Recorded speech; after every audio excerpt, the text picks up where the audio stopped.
Harvick. He has his Cup guys going over the wall today just to get a little extra practice for tomorrow's race. And he has Shane Wilson, who of course is its crew chief. Guys, there's trouble on the track. 29. That is Kevin Harvick's teammate, Jeff Burton, who was one left side of your screen there. See all these guys jockeying for this position, getting into the inner loop, and he gets a little bit of help from Marcus Ambrose. I don't know if he got help or if he just got loose, got in there a little bit hard. It's hard to tell. When you're right behind the car, sometimes it's really hard to judge exactly where you're at getting into that inner loop. And I'm not sure if he got help or if... Dario Franchitti, we know that he won the Indy 500 a year ago. We know he won the IndyCar title and wanted to come NASCAR racing. Here's the 0-1 car. Yeah, we've had a little bit of contact, too. He's got a radiator busted. He's got parts falling off. He's probably going to have to throw a caution here to fix this. Off pit road without losing a lap. Here's what happened. Contact, top of your screen there, the 29 and the 0-1.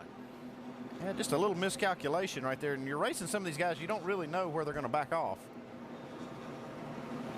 Yeah, Jeff had gotten a run and was going to try to get to the inside before they got to that last corner coming to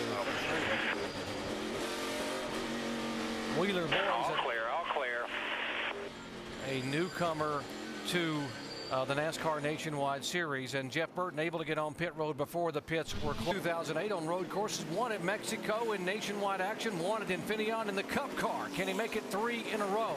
He will lead him down to the green flag here on lap number 14.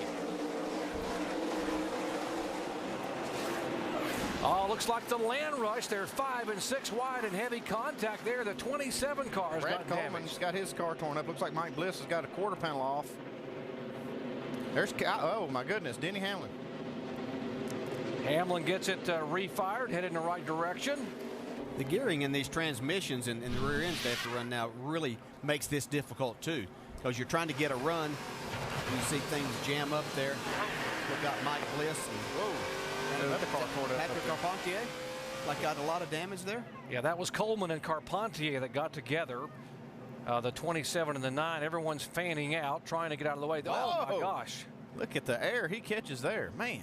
Brad Coleman up on the back of the right rear quarter panel of Patrick Carpentier.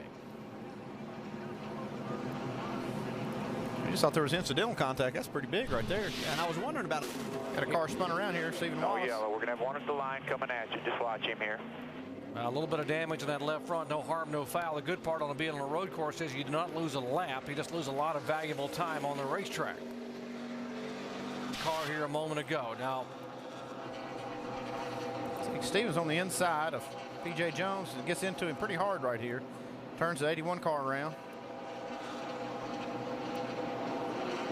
Stevens slows down to avoid getting into the side of P.J. Jones. Here's P.J. and Steven getting ready to make the turn, and it could be a little payback here.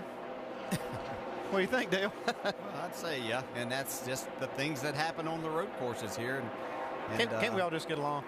Sometimes no, it just doesn't happen sometimes. yeah, that wasn't even that was actually the same lap. Yeah, Racing for the lead. He's in pretty good position, having pitted on lap 12 because of the yellow. Just whoa, 65 spinning. Careful! Oh, that's a bad place right there. Nowhere to go. For the fence. Probably going to bring out a caution because that's, as you said, Andy, a bad spot up through the S's. And that will indeed bring out yellow for the. Because if the one car gets inside this 65, it really just nowhere to go. It's only one groove basically through the S's. Watch how Bliss gets by right before the 65 goes right back up across the racetrack. There was Stanton Barrett going by, and then he goes up and pops the Armco barrier.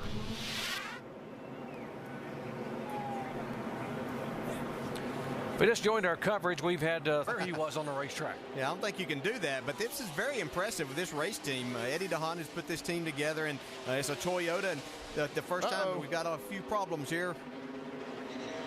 Oh, Perez gets Hornish, and that will put debris out. That will necessitate a full course yellow flag, and there it flies right now. Sam Hornish was coming to pit road to make a stop. They had used some strategy, and now that goes. Let's see if Marcus Ambrose was involved. The 59 car trying to get by the 12. There they are. Yeah, a little contact there. He got into him just a little bit. Looked like Sam was going to be okay right here. And he gets clipped by this 86 car.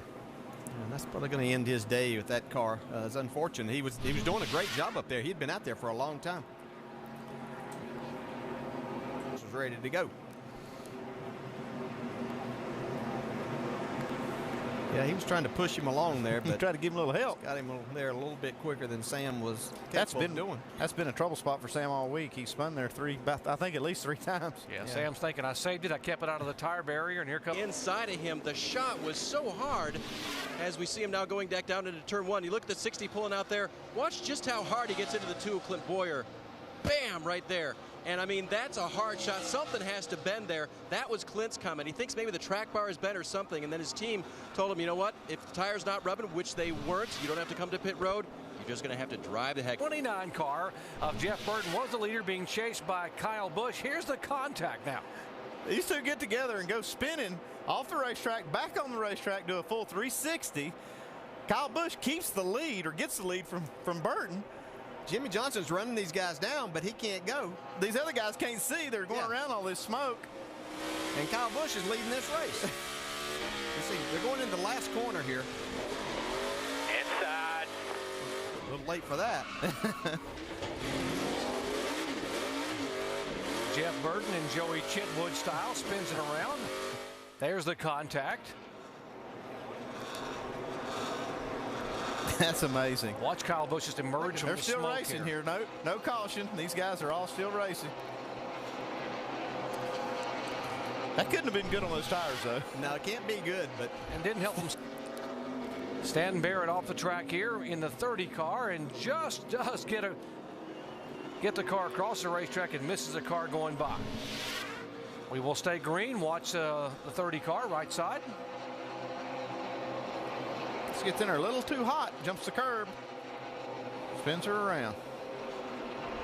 Clint Boyer had some view of that action. He's seen more action than what he hoped for here today. At Kyle Busch, there they are in the inner loop. Can he catch him? Can he get the touch? And folks, Jeff Burton, who got tapped by Kyle Busch about a lap and a half ago. There's the tap. There's the retaliation. Busch gets up a little bit. Jeff Burton sails right on by. And Kyle Busch trying to pedal back to the inside of Jimmy Johnson. Got to be careful not to take Jimmy Johnson out. And here they go, down in the left-hander. Is he going to get Jimmy? Oh, just about gets Jimmy. Again, look at this contact up in turn 9. I feel quite certain Kyle Busch was expecting. Chris Ambrose just took the white flag. The next flag you'll see will be the checker. Will there be no green-white checker here? Franchitti looking racy, trying to make a move around Harvick. Harvick looks to the inside of Kenseth. Again, that's 2nd, 3rd, 4th, and 5th. Final lap, JTG Doherty Racing. Tad Geschecter. Brad Doherty, the co-owners on the 59 car. How special would this be for Marcus Ambrose? All the way from Tasmania, little island just below Australia. Easy now. Boris didn't cut him any slack at all here. No love lost. Remember, it was Boris Said who said, I will get even. Remember, he was very angry after what happened in Mexico City, and Marcus Ambrose needs to tiptoe here. I believe I'd just follow him to the checker. Yeah, there's no reason to pass him. He's got plenty of cushion back there. These guys aren't going to catch him from behind unless Boris just stops. Kyle Busch trying to reel him in. Turn 10. Caution, that's it. That's it. Race is over. 59 car, Marcus Ambrose. How about that? Gary Cogswell celebrates on the pit box. Marcus, way go, guys. And Marcus Ambrose goes to victory lane for the first time in his career.